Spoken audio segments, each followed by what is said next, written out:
Id, ego e superego são conceitos criados por Sigmund Freud, o pai da psicanálise, para explicar o funcionamento da mente humana, considerando aspectos conscientes e inconscientes. Seriam 3 partes da mente humana que, integradas e atuando em conjunto, determinam e coordenam o comportamento humano.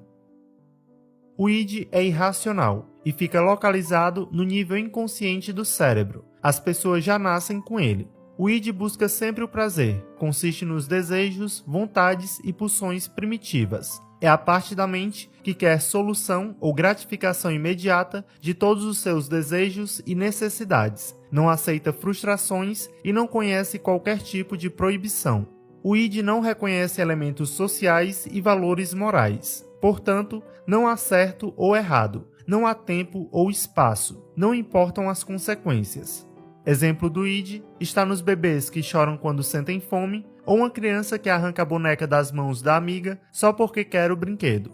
Mas há também exemplos de id desgovernado na vida adulta, como uma pessoa que vê um produto em promoção e compra mesmo sabendo que sua condição financeira não está tão boa. É importante prestar atenção à ideia da gratificação ter que ser imediata, como no exemplo do bebê faminto, que chora horrores exigindo peito materno, não querendo saber se a mãe está numa videoconferência ou dirigindo na estrada. E no caso do consumidor impulsivo, ele não consegue esperar o salário entrar no começo do mês seguinte para poder comprar o que quer. Ele acha que precisa comprar agora.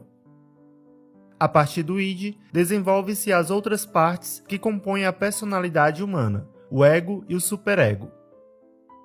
À medida que a criança cresce, as exigências do id entram em constante conflito com o mundo externo, e o ego se desenvolve para lidar com a realidade. Ele começa a se desenvolver por volta dos 6 meses de vida. O ego se fundamenta no princípio da realidade, que envolve descobrir como satisfazer as demandas do id de maneira realista e de modo menos imediatista, fazendo concessões ou adiando a gratificação para atingir o prazer e evitar a dor. O ego é racional, mas por não ser dotado de moralidade ou ética, é puramente prático. Ele funciona como um mediador e busca facilitar a interação do id com as situações externas que ocorrem na vida da pessoa. Vamos ver um exemplo do ego. Um pai dá R$20 ao filho para ele ir até o mercado comprar alguns alimentos para fazer o almoço. Chegando no mercado, o menino vê que seus doces favoritos estão na promoção. Ele fica tentado a comprar, mas o ego fala mais alto e ele decide comprar o que seu pai lhe pediu, pois certamente o pai ficaria chateado e brigaria com ele caso voltasse sem os alimentos para o almoço. Já vimos as estruturas psíquicas guiadas pelos princípios do prazer e da realidade. Agora vamos tratar daquela que segue o que poderíamos chamar de princípio do dever.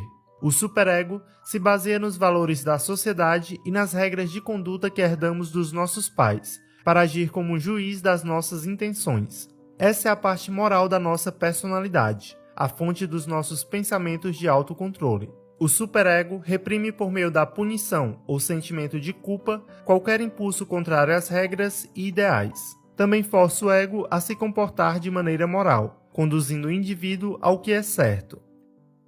Diferentemente do ego, que tenta adiar a gratificação do id para momentos e locais mais adequados, o superego tenta barrar qualquer satisfação.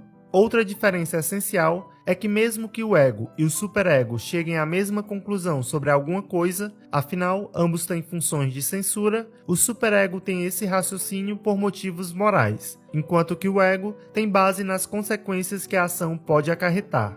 Por exemplo, não roube, você pode ser preso. É o ego falando.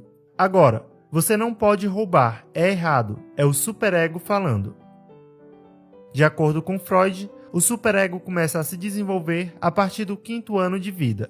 É quando o contato com a sociedade começa a se intensificar, através da escola, por exemplo.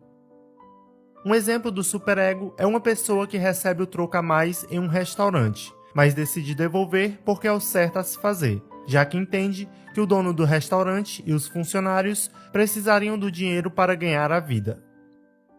Vamos ver um exemplo de como o id, ego e superego interagem entre si.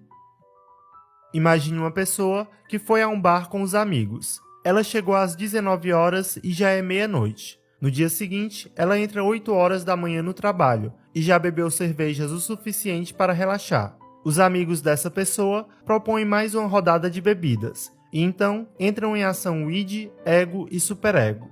O id diria: fica aí, só mais uma, ainda dá para dormir bastante, e uma ressaca não é nada demais. O superego diria: nem pensar, você já bebeu mais do que o suficiente, não vai trabalhar bem amanhã e seu chefe vai perceber. Você sabe que ele já não gosta muito de você, e é segunda-feira. O ego então tomaria uma decisão conciliadora dizendo: bom, por que você não pega uma garrafa de água e vai descansar? Pensando bem, você já está até com sono, e é bom não dar motivos para o seu chefe nesses tempos de crise. Sabe como você fica estranho de ressaca, né?